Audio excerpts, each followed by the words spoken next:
Welcome to 4Kids Flashback.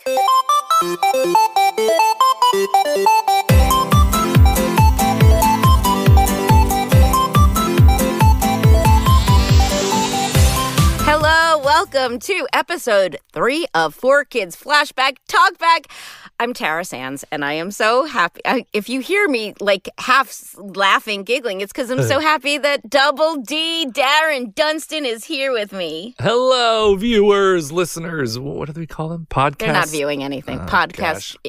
Ears. Say hi to the ears. Let's start over. Oh, it's too late. Hi, Too late. Ears, especially the left hi, ones. ears. Left ones. Do you have a favorite ear on yourself? I tend to go left with everything. Like, you know what I mean? Like, Are you a lefty? no, but well, when we were young, God, we're on a tangent already. My dad was a lefty with like hockey and golf, and so he forced me to be a lefty with those sports, so he didn't have to spend money and buy more clubs. That's weird. Okay. Yeah. So I do those things with my left hand, but everything else with my right. Darren, are you good at sports? I've never asked you that. I was never good at sports. Did soccer for 1 year as a kid, scored a goal on the wrong net. I love that. Yeah, but then, the past few years I've gotten my head out of my ass, and I don't do like sports, but Like pickleball? Are you pickleballing? Everyone at the gym is doing pickleball, and I want to try it. I want to try it too. Yeah, it looks like easy. I say that. And then Well, that's what I've heard. I've heard it's like tennis but easier. Yeah, and I think it looks fun. So I'd go to the gym all the time, but I don't know if you call that a sport. Yeah, I don't know either. Okay, hi guys. For those of you tuning in for the first time, this is an offshoot of the 4Kids Flashback podcast, where we go behind the scenes of 4Kids. That was the company that brought you shows like Pokémon and Yu-Gi-Oh and Ninja Turtles and One Piece and Shaman King. Blah blah blah blah blah blah blah blah blah blah blah blah. The list is endless. The list is endless. Funky cops. But for this, we hope you guys call us at speakpipe.com/4kidsflashback and leave us your messages with your comments, concerns, queries, whatever you want to talk about. Judgment. We're here for it all. Yeah. And I love having Darren here because, mostly because I love him, and I'm very badly trying to get him to move to Los Angeles. But P.S. I'm in upstate New York, and it snowed overnight, so I've already bought my ticket. I'm moving to Brentwood. Is that a place? No. That's a place. That's a place. Yeah. He's lying, but don't tease me. But also because Darren was not only a voiceover actor at 4Kids and performed roles like Maximilian Pegasus. He doesn't sound like that, but Pegasus. He sounds just like that. Pegasus, Splinter, right? Splinter, That's a thing. Yeah. Kaz and Chaotic. Played a ton of Pokemon. Kaz. But he was also a director, a voice director at 4Kids. So he can really speak to... Ow, my finger's bleeding. He can really speak to... when you the side of your nail thing, skin rips off. But he can speak to both sides, the office-y production-y side and the actor-y side. Totes. I love being on both sides of the table. I still to this day do that, and I actually still direct Yu-Gi-Oh. So I'm still. It's not called 4Kids anymore, but 4Kids, morphed into blah blah blah, which morphed into blah blah blah, which is now Konami. How? You know what? I've never asked you this either. How often are you jumping in the booth these days for Yu-Gi-Oh? I don't do any Yu-Gi-Oh. Back before COVID, when we'd be in the studio, there'd always be some Man A or Creature B that I would hop in the booth and do. Since then, I don't know. It's just a little less convenient, I guess. And I love getting the other actors to be Man A and boy B and that sort of thing. So yeah, I really haven't done even a single incidental on Yu-Gi-Oh for the past couple series. Do they try not to use the leads in those smaller incidental roles? I use whoever is good at it. If there's an actor who I'll always sort of try them out maybe on a cue or two, oh, boy A has one line, and if it sounds too much like their initial character, I won't be like, that sucked, but we probably won't use it. And I probably won't, maybe next I'll try you as an old man, or just to see if you can. Right. But, and most of the actors are quite good at it.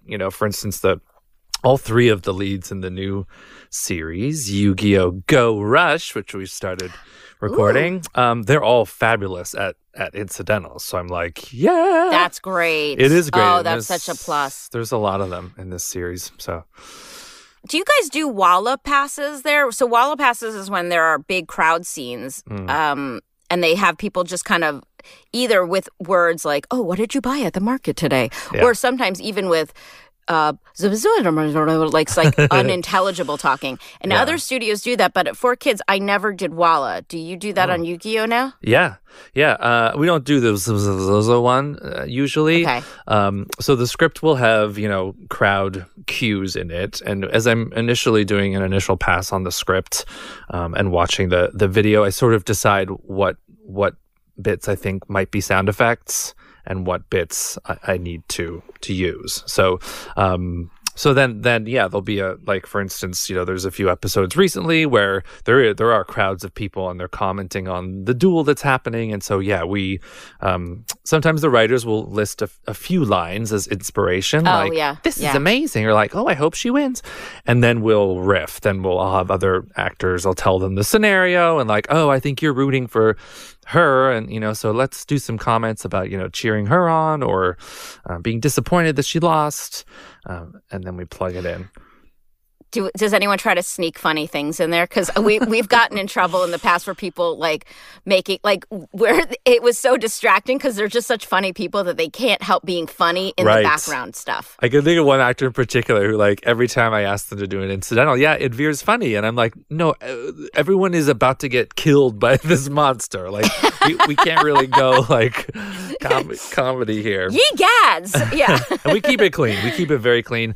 Occasionally, in our day-to-day lingo, we might say, oh my God, or what the hell? Or, and we can't say those things. So sometimes the actors might blurt that out. And I'm like, okay, we better do another pass where you don't say that. And obviously, there's so for those of you listening, there's rules like that. We can't say, oh my God, we can't say curse words, obviously, but we also can't name real things.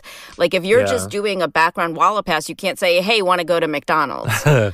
Hey, I love your Adidas sneakers. We can't. Because these shows, you can't name a celebrity. There's no. Yu-Gi-Oh takes place in an imaginary world, so it's not like we can be like San Francisco, Right, but even if it didn't, we still have to kind of watch that because against either things are topical or lawsuits or whatever it is, we don't want to accidentally be an advertisement for something. True. So our jobs are really weird. I think I mentioned this in another one of our chats where Dinosaur King, that one series we did take place in real, they would travel to different cities.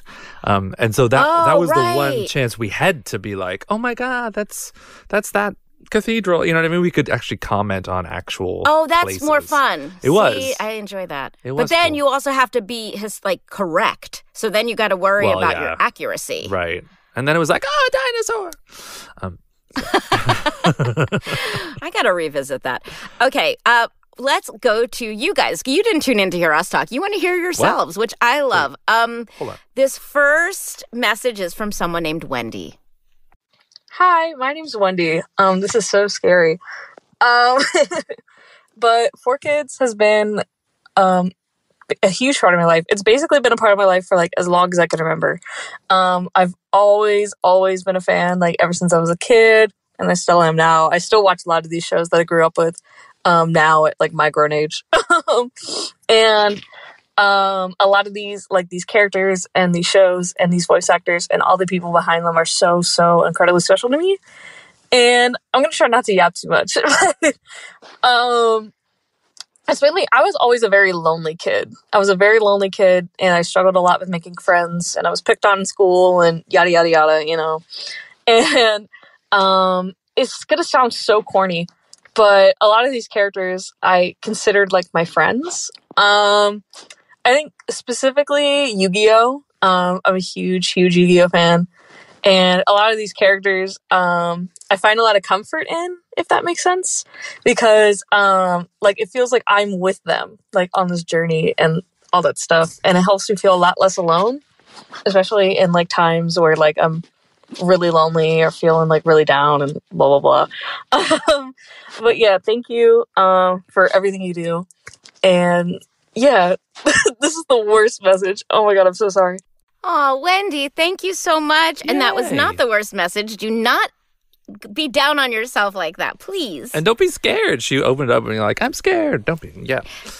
And that's sort of why I played this one first, because I wanted you to, and you're probably mad at me, Wendy, wherever you're listening. You're probably mad at me for playing you first, but I knew how many people would relate to your message. So that's why I played it first, because not only about being scared to call in, but about what you talked about maybe a tough childhood, being lonely, and finding comfort in these characters. I love that. I mean, we go to cons and we get reminded of this. You know, someone will come up to the table and have a very deep connection to a show or a character and that sort of thing. And it's easy to forget. I almost want to like tell the actors I'm directing on a daily basis, like this is going to like impact people. And like, you know, and sometimes as a director, you know, we characters do bad things sometimes, but we always sort of try to find something redeeming about them because you never know who's going to latch on to who and be like, oh, I really like so many people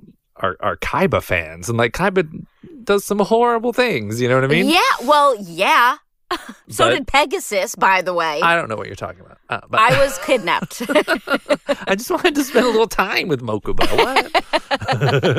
What? So Wendy, I hope that Pegasus is not who you bonded the most with. But yeah, I mean, gosh, how many of you out there listening just really related to what Wendy said? You know, Darren, you and I had our own shows growing up where we felt like we knew them. Totally. Punky Brewster. I mean, my God, yeah. I wanted to be her best friend. Yeah, and I think Charles in Charge. Sorry, go on. When we were kids, like Saturday night was a big TV sitcom night, and as a kid who like I didn't have a ton of friends, you know, before high school, and like I would be home watching the Golden Girls, and I guess they were kind of my friends, you know, or 227 or Facts of Life, and Facts of Life. We all. I just read that there was an article where one of the cast members from Facts of Life said they should remake the Golden Girls with the girls from the Facts of Life. Oh, that's fun. At the age they are now, and I was like, ooh, I might watch that. I love if they made that. Are you watching Palm Royale? On yes. Yeah, and like Mindy Cohn from Facts of Life. Yes. I love her. Speaking of Facts of Life, though, it's so funny because in our interview with Andrew Rannells, he brought up how excited he was when he met Charlotte Rae once. Oh, wow. And we were talking about how we wondered if Charlotte Rae thought that material that she was working on was good or if she thought it was dopey. And like it was sort of comparing it to like the way we might feel about some of the shows we work on. Yeah. So like if Mrs. Garrett was like, oh, that episode was so dumb, that would break our hearts. Right. And yet, in every season, there's going to be episodes we love and are passionate about and think they're great, and it's subjective. And the other ones that we're like, oh, this might not be our Emmy submission. You know what I mean? Right, totally. But it was such a cool, and now that's going to be in my mind when a fan comes up to me and loves a show that maybe I didn't like working on. I'm going to go to the Mrs. Garrett in my head and be like, I want her to have loved it all. Yeah.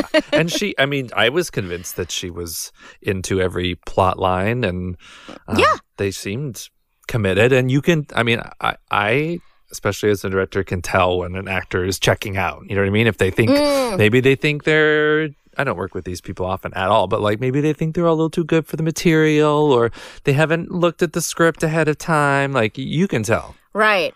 Well, and I saw Miss Charlotte Rae, who played Mrs. Garrett on The Facts of Life. For you youngsters, please watch that show if you haven't.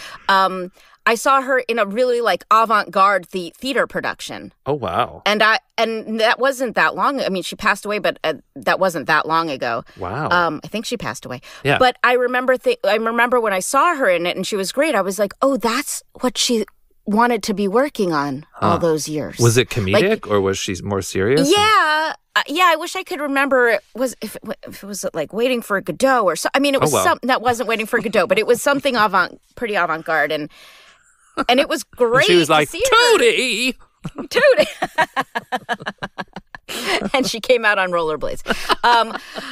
On that note, we should go to another phone call. I guess we can't call these speak pipe messages. Caller, that's what I'll call you're it. on the air. Thanks, Wendy.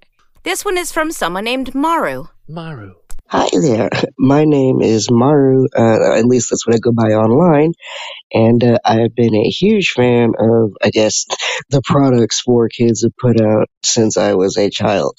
And I have seen Tara many times at conventions. I cosplay as Bulbasaur. She's amazing. But I just want to say, my favorite memory, I guess, of 4Kids would have to be just the memories I had with the friends that I made by watching Yu-Gi-Oh and Pokemon. I will still always remember the episode where in Pokemon where they're on the bike path. And for some reason, they finished the bicycle path before the bridge. That always, as a kid, that always made me like, wait, what? That didn't make any sense. But once again, thank you all so much for your work there on 4Kids. It may have had its controversial points, but as as you guys explained at a convention, yeah, it had its controversial points, but it brought anime to a lot of people at a time where it's like we couldn't get it. So once again, thanks so very much for all you've done. Oh, and one question for Tara. Do you know that Oddish isn't in the new Pokemon Legends, and you really need to talk to them about that, because I'm getting tired of all these Pokemon games not having Oddish in them. All right, bye-bye. Justice for Oddish. Justice for Oddish, that's true. Well, I am sad to hear that, but I no longer voice Oddish, unfortunately, but I'm sure the actor who does is bummed that Oddish is not in those games and stuff, but you were a really people, good root vegetable. That's funny. When people ask me who my favorite Pokemon is, I say, well, I have to say Bulbasaur, but I love that drunk little radish, Oddish. Were they drunk? Was that your sort of subtext? Now it is. Because you're drunk. Yeah. But thank you so much, Maru. That's so sweet. And it's great to hear from you. And I would love to see Maru's Bulbasaur cosplay. That sounds amazing. Mm-hmm. Please, if you can, tag both Darren and I in it so he can see it. Yeah. But it was a good point about the bicycle path that just kind of ended. Like, there were weird things that happened. It goes back to our facts of life example. We're just like, all right, let's go with it. This is the story. Yeah, picture's locked. Yeah, I mean, they do make edits, right? Like between the Japanese version and then when we do the English version, things maybe get cut out, the timings are different, the act breaks might be in different places. And so you never know, like, was it originally animated like that? Or was it just part of a weird edit situation? I don't know. Well, it sounds like, too, like from doing this podcast now, that in the early days, they were having to change a lot more. But then once the Japanese team kind of knew what was happening, they could customize it a little bit better to be used internationally. Yeah. So I wonder now how that works. That's a good question for like someone like Lisa Ortiz, who hopefully will be on soon. With Yu-Gi-Oh, there's still a collaboration, between the Japanese version and our version for the same reason you described, that we know it's going to be, brought here. And so, why don't we make it, uniform throughout, and like things that practices and standards we have here, like maybe they could adopt there. So there's less changing that we need to do, less editing, less graphics. I mean, that's purely, and that's a money-saving technique. So everyone's on board for that. So right. Yeah. I know Darren is, because all that Yu-Gi-Oh money to change things comes right out of his pocket. I'm just kidding. Let's go to our next call message, I guess, from Colin.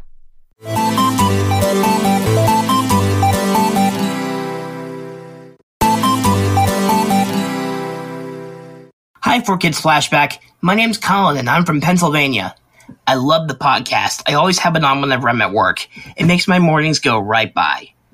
I still remember waking up every Saturday morning to watch 4Kids stuff, and I would do so every week whenever I got the chance. I actually got to see the block go from 4Kids TV to the CW 4Kids, to Toonzai, and even Vortex. I actually went out on my way to watch the final broadcast of the Vortex in 2014. My favorite shows to watch there were Sonic X and Cubix, if you're curious. And I probably would have put Pokemon there too if it wasn't already gone by the time I started watching.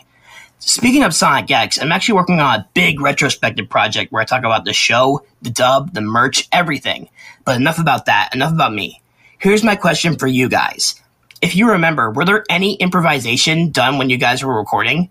I know with lip flaps to consider, there isn't much room for that, but were there any lines that just didn't fit and you guys had to come up with something on the spot? Or were there just something that you thought didn't work, so you had to come up with something better in the moment? I know you guys recorded this stuff long ago, so you might not remember, but if you have any stories like that, I'd love to hear about it. I find that stuff really interesting. Good luck with the podcast, by the way. It's been really good so far. All right, see you later. Great question. Thanks, Colin. And you have a cool voice too. I feel like you could be a voiceover person. Yeah, I think stuff is constantly changing. You know, we want to like honor what the writer's done, and you know they and the team have definitely like thought through what's on the page. But if if the actors or I happen to think of something that might be funny or more specific, especially, like you said, there's lip flap that we need to obey, but once the characters off camera say that we can, oftentimes probably in every episode now, I there's at least a cue where I'm like, let's do a take where you just sort of like, make up what you want. If you want to add a little pre-phrase or do a funny react to make it funnier, like we try to do that all the time because I want the actors to feel they've put their stamp on the role. Excellent. Yeah, I don't remember improvising much unless it was as a joke or sometimes like intentionally for outtakes. Right. But again, we did lots of rewrites on the fly. So not a ton of improv, but lots and lots of rewrites just to match the flap. Right. Thank you. Thank you so much for your question. Mm-hmm. Shall we hear from Manuel? Perfect. I think we shall. Hello there, 4Kids Flashback. This is Manuel. I just wanted to say to you and Darren. Now, my question is just a basic one. What is your top few favorite pizza places and or bagel places? And what condiments would you recommend with the bagels? Okay, thank you for listening to my message, and hope you two have a great week and stay awesome. Pika pika. Now, this is some hard-hitting journalism right here. Finally, the real questions. Let's get down to it. Well, first of all, I chose to use this message because something that we had at 4Kids were Pizza Wednesdays and Bagel Fridays. Yeah. So it's a very appropriate question. Darren, do you remember Pizza Wednesdays, what toppings were on those pizzas? I think there was definitely a plain cheese one because I'm a plain cheese guy. Me too. Yeah. I don't eat red meat or whatever. And then there would always be a pepperoni one. There would be multiple. I think that was kind of it. Maybe. Right. Okay. It's a safer bet that way.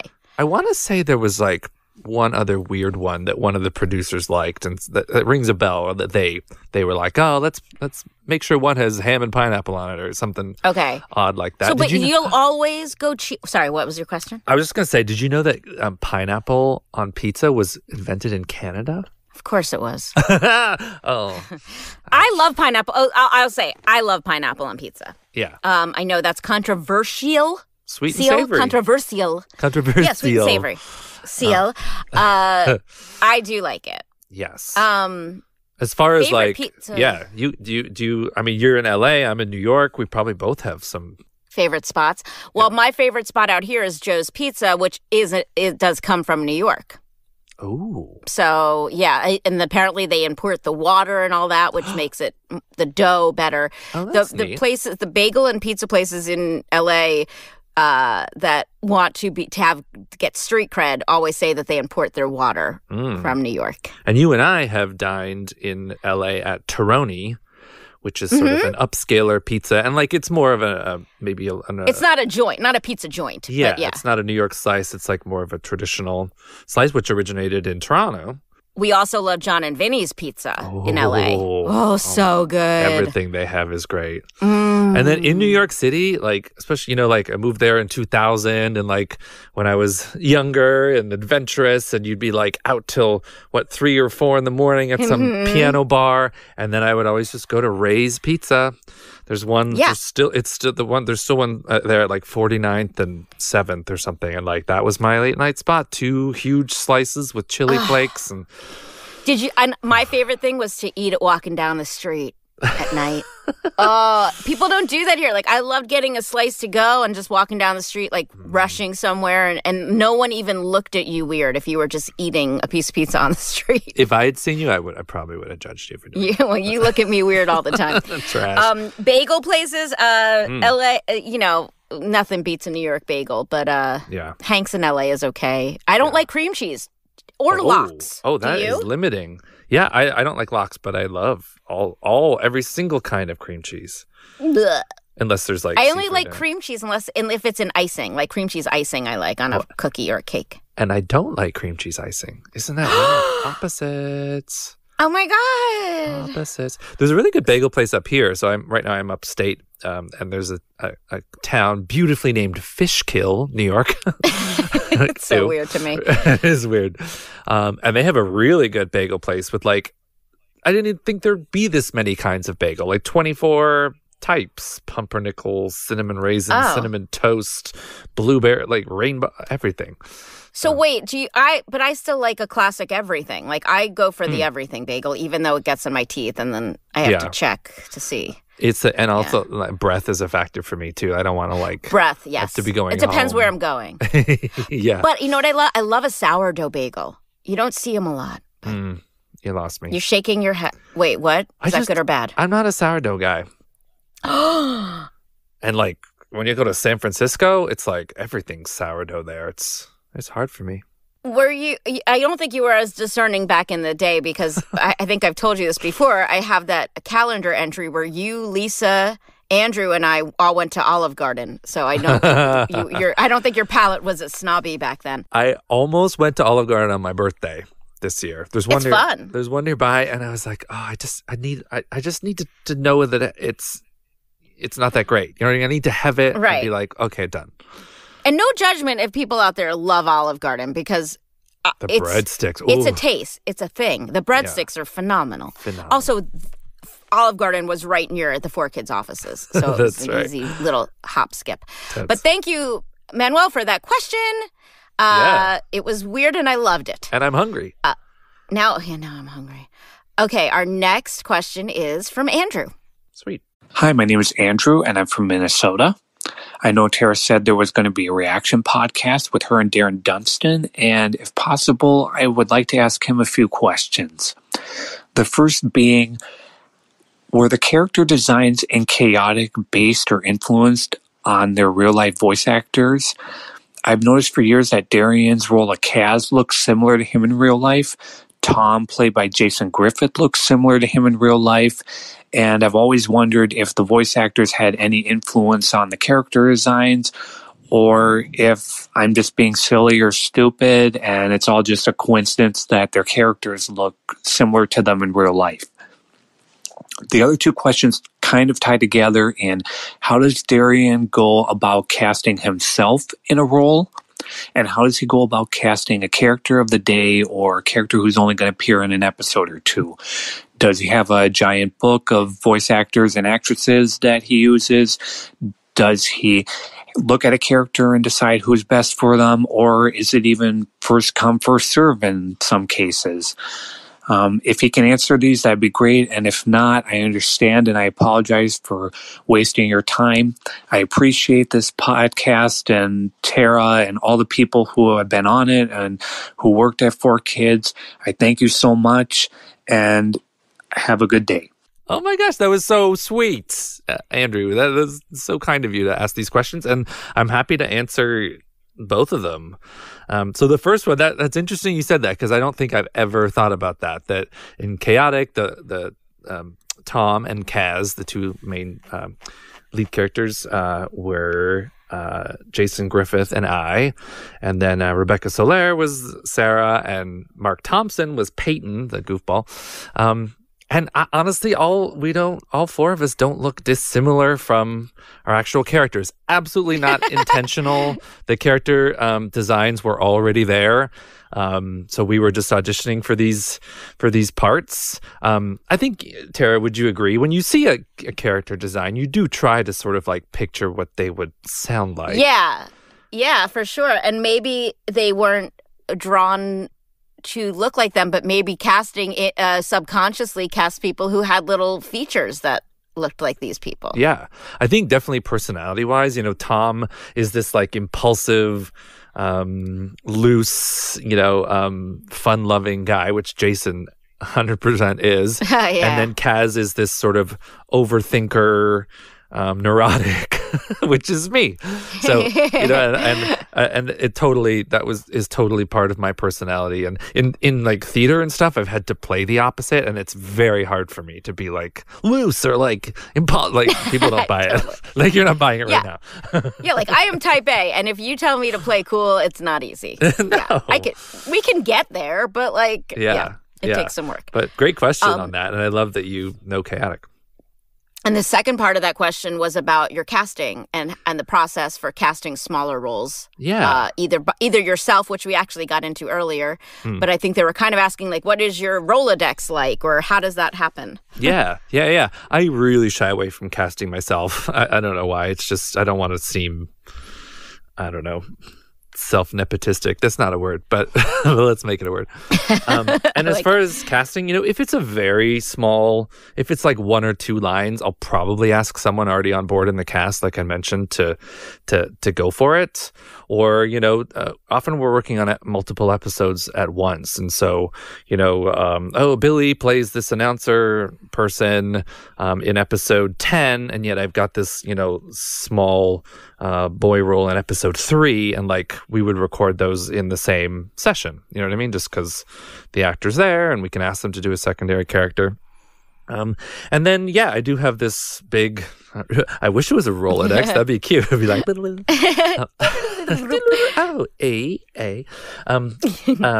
I have an arsenal, a huge file of actors that I've worked with that I love, people who've I've met, people who have sent me their info who I think are castable. Especially at the beginning of a series, I'll audition just like hundreds of people who have sort of come my way. I teach, so I find a lot of cool talent through my teaching. And so they're always kind of in my mind, even if they're not right for that role. Like I've made a mental note and also a physical note of like, oh gosh, if an old gruff grandpa type comes along, have them, and we'll either cast them or read them really quick and make sure they're perfect for it. So I love a spreadsheet. So in my mind, you have different columns that are searchable in this thing that are like old gruff voice. Is that how that works, or is it not that organized? It's that organized, and maybe even more, in that it's color coded. Ooh. So yeah. Oh, I think I'm in love with you. It's the only way to I'm pretty good with names. So usually I see a name and I can be like, oh, yeah, Rebecca. But sometimes, I might be like, which audition was that? And so I can consult my notes and my color-coded spreadsheet. Oh my God, I love sad. it. What, when you say color-coded, does that mean like by type. voice type? Yeah. Okay. And so and there'll be multiple columns. So I've read, say I read, Tara, you read for that 8-year-old boy, and you read for that teenage girl, and you read for that mother, and you know what I mean? And right. those are already in a column, and then they're color coded as opposed, as far as like what I think, good to go. Like, oh my gosh. Yeah. You can play this mother. You've never played a mother on Yu-Gi-Oh! It won't sound anything like anything. Right, you know what I mean? Like, yeah. Yeah. Oh, right, because you also have to keep in mind what they've already played on the show, which compared to the way we worked. Yeah. Oh, it's 20 years of that we don't want any two people to sound like you're right. Back in the day, it's totally different. Yeah. But, mostly because there was not a list like that of like who played what. So you're like, oh crap, what did that person already do? Yeah. And I mean, maybe somebody somewhere had a master list that we just have not accessed yet, but yeah, I don't know. Okay, thank you so much for that. Our next message is from Maria. Hi, Tara. This is Maria. I met you a few years ago at SAC Anime. I just wanted to say I love the podcast, and I look forward to listening to it every week. I think the stories you post are really fascinating, and it's been pretty cool to have a personal insight to what went on in the shows that I grew up watching. As for merchandise, I would love to see a pin or a button that I could put on my lanyard that I wear to conventions. Well, I'll listen to you soon. Thanks for everything. Bye. Maria, your wish is my command. Did I say that right? Your wish is my command. Yeah. That's a weird statement. But yes, so thank you, Maria. And it's so nice to hear from you. And it's especially nice to hear from people we've met at conventions over the years. Yeah. So thank you for listening to the show, first of all. And what she was talking about is we have a merch store with like the logo from the show. I drew a picture of Oddish that's in the store, actually. Oh. If you go to 4kidsflashback.com and follow the shopping link there, you can find the merch. And I have added pins and buttons to the store for you. So You're wearing a shirt right now. I am. I'm gorge. actually wearing it. Yeah. I love that purple. You. Thank you. Yeah. I didn't. So the shirt, the logo is designed by Steve Yurko, who's my co-host on the podcast. Also in the shop are other like convention wear. Like there's a shirt that just says "Raised by 4Kids" and a shirt that just says "This is my cosplay." So trying to make it like a one-stop shop for all your convention needs. I don't know. We'll see. You're so clever with this stuff. Like the fact that you're doing this podcast in the first place is like. There was a need for it. There was a hole in the ozone. There was a hole in the market. A hole in the bucket. We needed to know. Like, thank you for saying that. I mean, honestly, the truth was I've wanted to make a podcast for a very long time, and I wasn't going to do it until I had an idea that wasn't already done. I kept stopping myself from doing it because until I decided it was going to be about 4Kids. There are plenty of podcasts that are just talky or humor, and I love those, and I listen to those. Yeah. But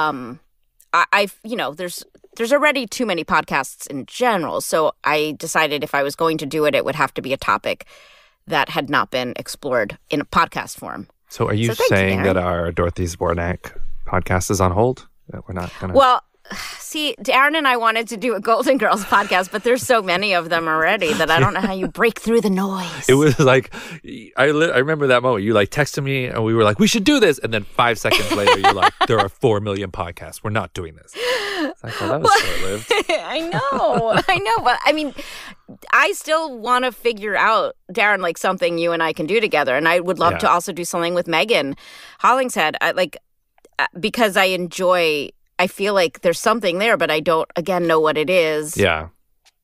And it is a lot of work that goes into these, to be honest. You know how limited my knowledge is about things. So Sports. Well, I think we're going to do a sports podcast. There's like 3 things I know stuff about. And beyond that, it's not.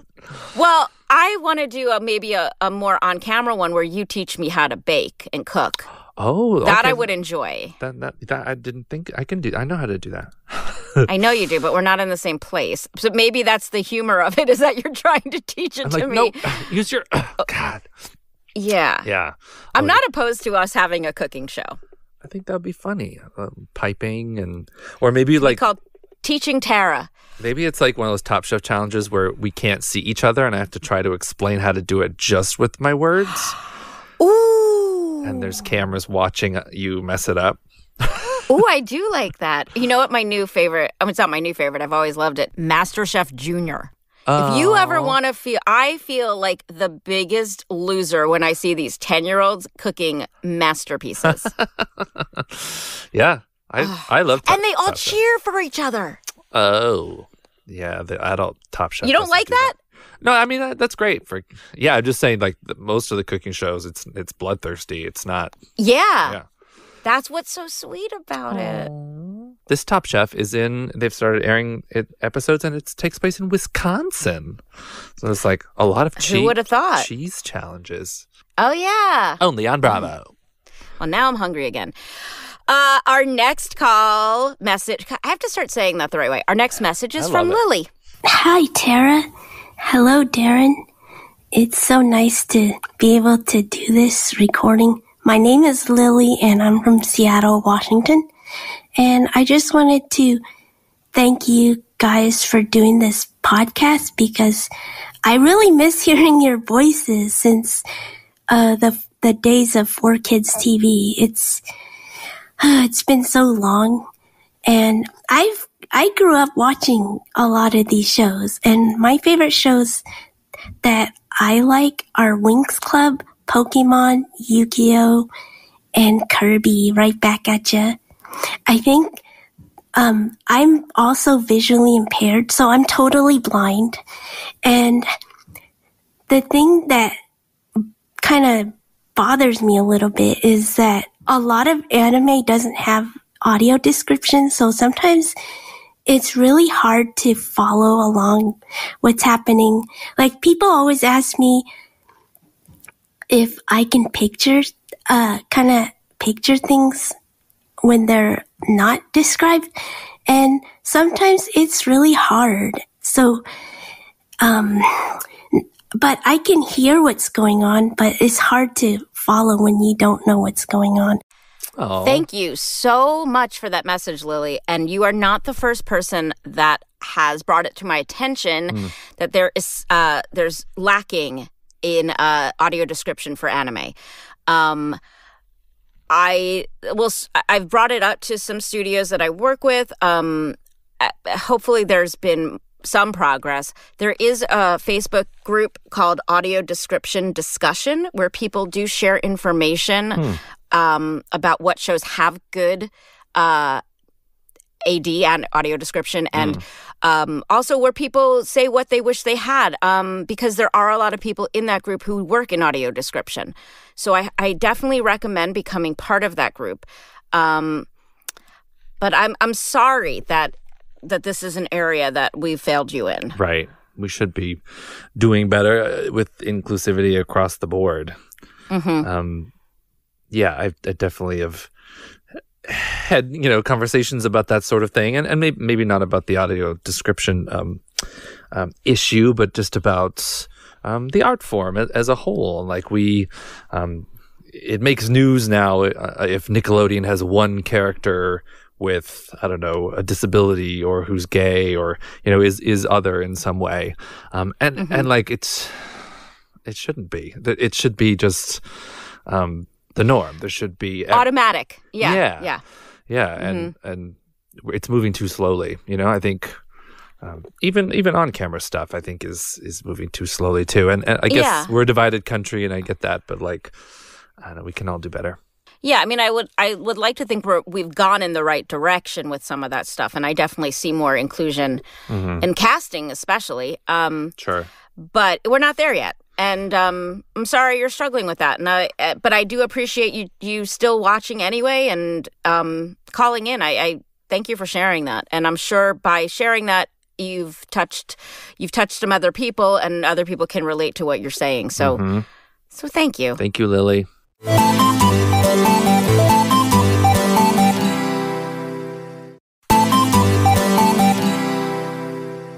Our next message is from Pablo. Hello, I'm Pablo Mendez from Canton, Ohio. I was actually wondering when Carrie Williams is going to be showing up later on down the road. I really want to see an appearance from her in the podcast at a later date. Thank you, Pablo. Aww. I would love Carrie to be on too. We are working on that. So I wanted to sorry to Darren to bogart this, but I want to take a minute to explain too the way we're working down our list. So a lot of people that you know and love have been invited. Some have declined because they don't like doing interviews. Some are simply just not available right now and have said, check back in a few months, which is the case with Carrie. I'm going to be checking in with her down the road. Hopefully she will have time to do this because she's awesome. And she was a huge part of our lives at 4Kids and played some really iconic characters. For sure. There are also people there are two people I'm dying to get on the podcast. They are fantastic humans. They're taking care of a parent right now. There's all these reasons why certain people have not been on yet, because I do get asked this all the time. And sometimes it's simply people say, I don't remember enough to talk to you, or I hate being interviewed, or whatever it is. So rest assured, I have a list of almost 200 people that we would love to talk to. So, and fingers crossed that Carrie will be on the show soon. Carrie had a special ability that she not only could do extremely young characters, she could have a very young girl sound, which was great. She also was just fun, to like crazy fun. You know what I mean? She wasn't ashamed to try anything. She often would like just try to elicit a laugh out of the directors. To be that comedic and also just have a very nice, young, bright sound was a very cool ability. Our next message is from Paula. Hi, I'm Paula, and I'm calling from Canada. I just want to tell you guys that I loved watching 4Kids growing up. Yu-Gi-Oh and Pokémon were some of my absolute favorites. The characters are iconic, and the music, absolute bangers. I rewatch those shows to this day, and they never fail to ease my depression and anxiety. Oh, Canada. That's for you, Darren. You had me at Canada.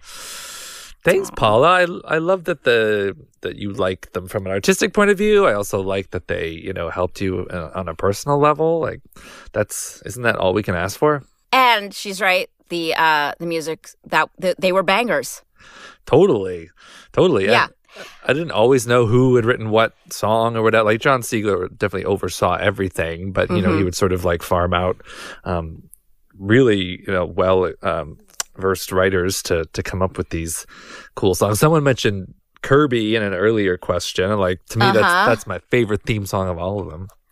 Well, the biggest mystery is who sang that song, because the person who produced it, Ralph Schuckett, sadly passed away a few years ago. That song was recorded at a session in LA, even though most of the people were in New York, and nobody knows who sang that song. John Siegler? It's such a bummer. John doesn't know because he wasn't at the session. So that was Ralph's project. Ralph took it on.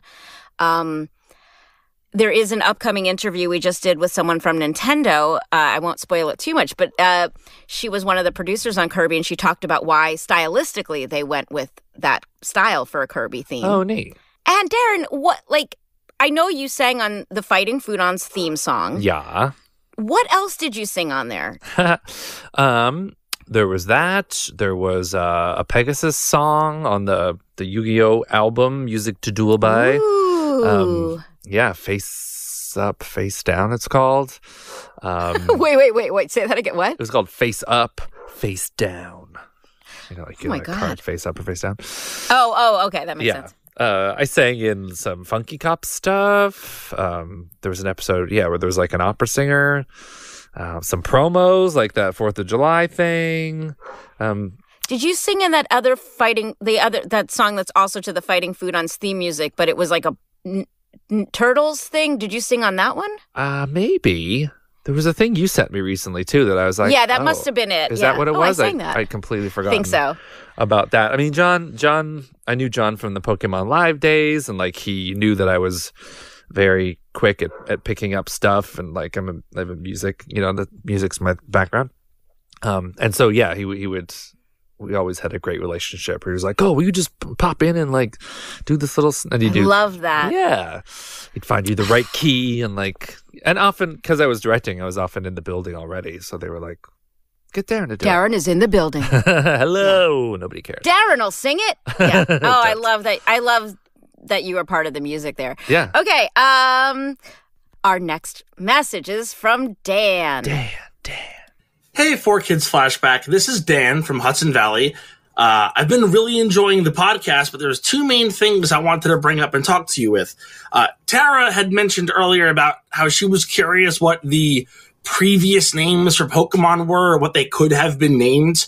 I know that Nintendo was supposedly in charge of creating the names, according to Michael Hegney, but I do know that a lot of Japanese Pokemon names are either one-to-one with English, or they sometimes have an English-related pun. Like, my favorite Pokemon is Aerodactyl.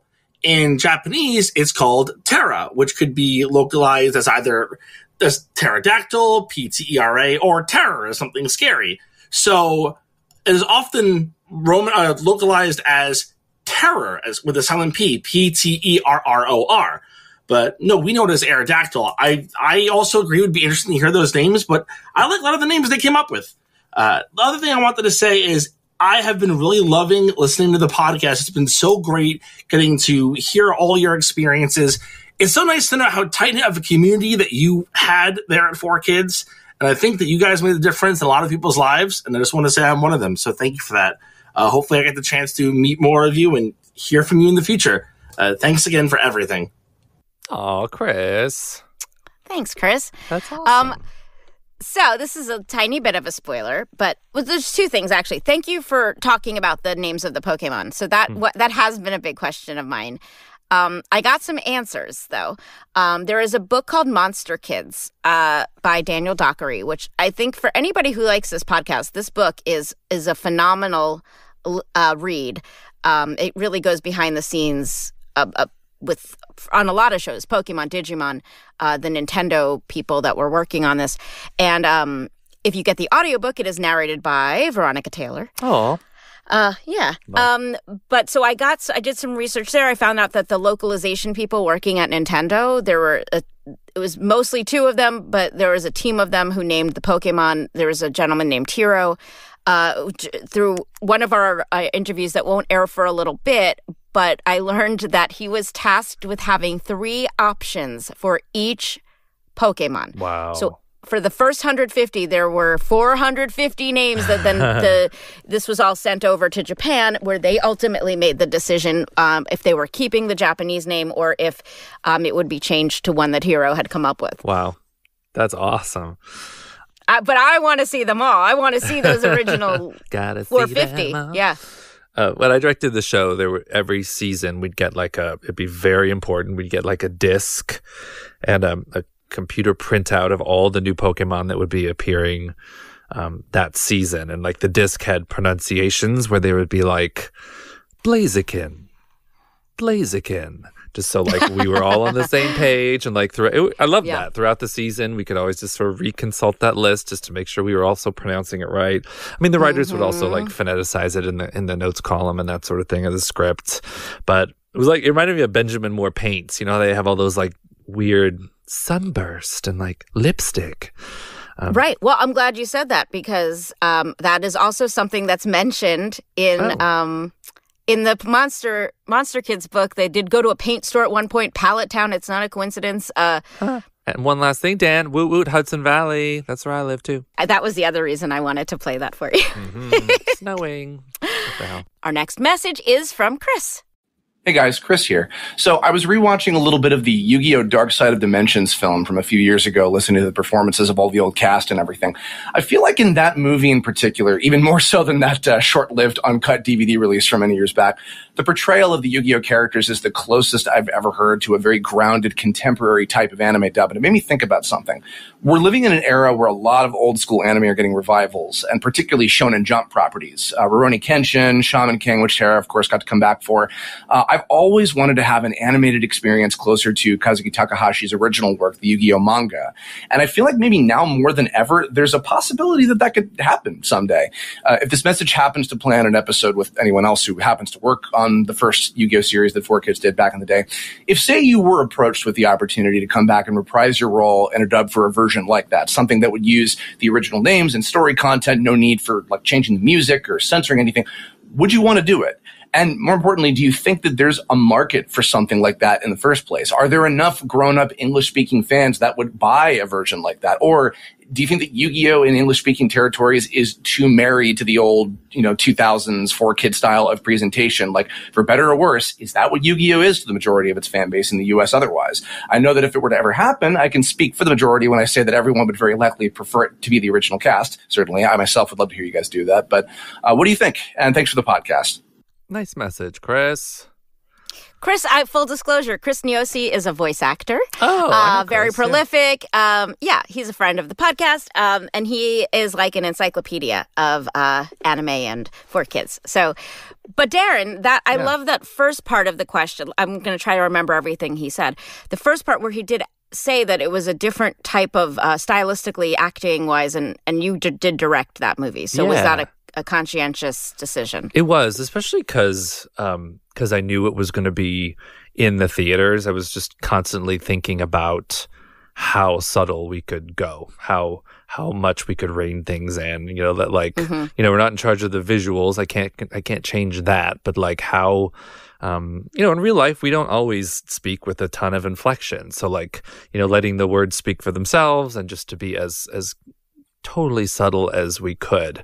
And like the actors were all on board with that. I wouldn't say we had an overt discussion with the actors about that, maybe with some, but a big part of my job I felt with that was just to bring things in. You want to do one take where you're doing your usual thing, and then let's get a couple takes that really play it down. And so I think I was very pleased with that. I think the whole team was pleased with that. I also got to listen to the score of the film before we recorded things, which was very unusual because usually the music for the TV show comes afterwards. So I really heard how subtle that was, and that we could really sort of, play off of that and match the musical vibes of what was going on. Anywho, and then as far as like, I don't know, how do you feel about if we wanted to redub the original? Listen, I'm always down for it because I feel like I was so young when I worked on that the way I approach everything is different now. Also, I think the approach to it would be very different now. I would read the manga. I know more about Mokuba's backstory. I think we would approach it in a very different way. The rewrites and the edits would not have to be the same. Yeah. I don't have a problem with there being two versions of it. In the same way that 4Kids did release an unedited version of it back then. Right. But again, I don't know. I haven't watched both back to back, so it's hard for me to say. But I mean, the way we revisited Shaman King, we told the story in a different way this time, and I don't know. I enjoy. It's like, well, listen, just selfishly, I enjoy doing it. So. It's hard to. I would never say no. How do you feel? Yeah, same.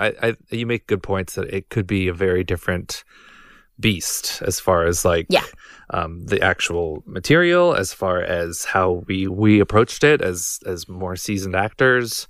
That I think animation in general has taken a subtler turn. I also have in the back of my head like there's revivals of everything. The new Will and Grace. That's true. Murphy Brown. The new, and like some of them have been fine, and some of them have been, I feel like, have tarnished the brand, and I don't want to. Or it feels like you're maybe going after the dollar. Like you're like, oh, let's revise this. It made money.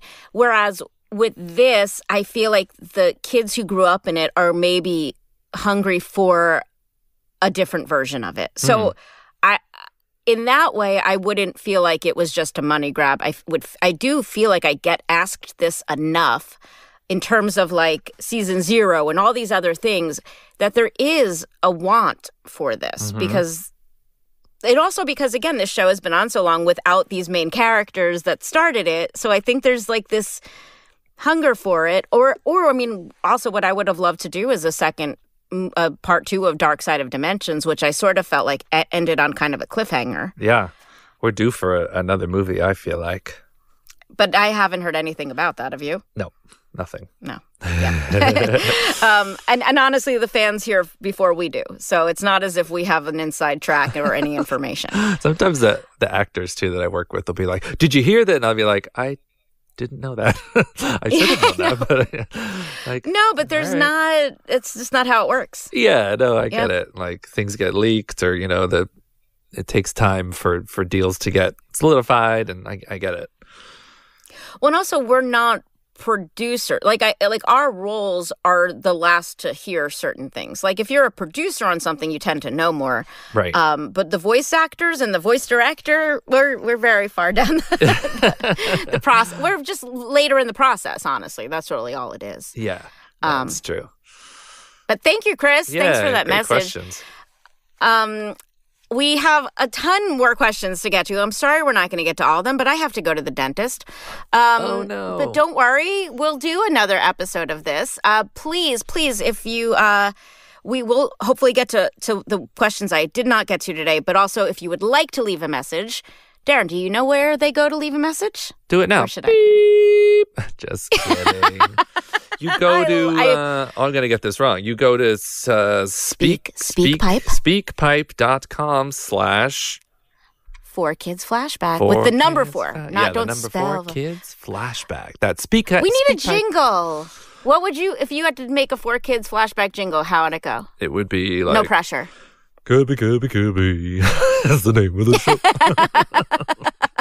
4Kids Flashback, that's the name of the show. Yeah. I think 4Kids Flashback, it was Tony Bennett that sang that. I know it hasn't been revealed. But... Does anyone listening know who Tony Bennett is? Tell them it was me. We do need a theme song, though. I think you totally do. I think you should do it in your Fighting Foodon style.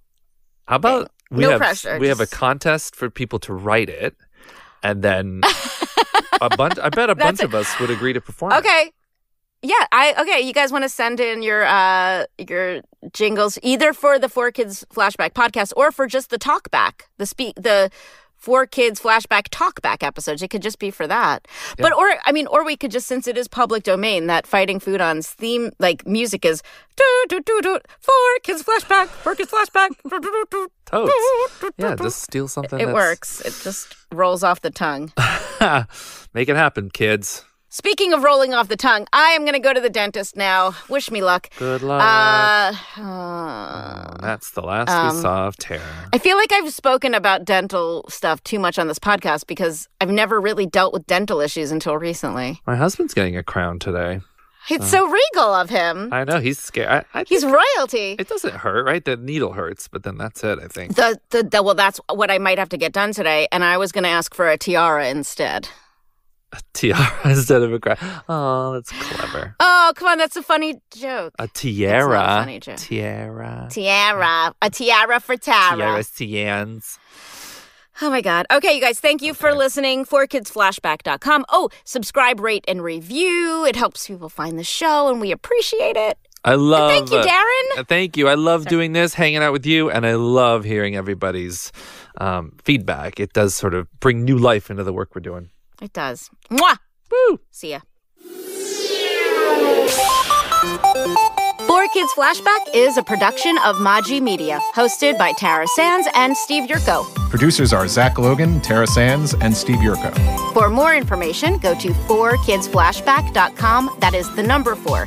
And if you worked at 4Kids and have a story you want to share, please email us at 4kidsflashback@gmail.com. You can find us on social media at 4Kids Flashback, and to listen early and ad-free, head to patreon.com/4kidsflashback.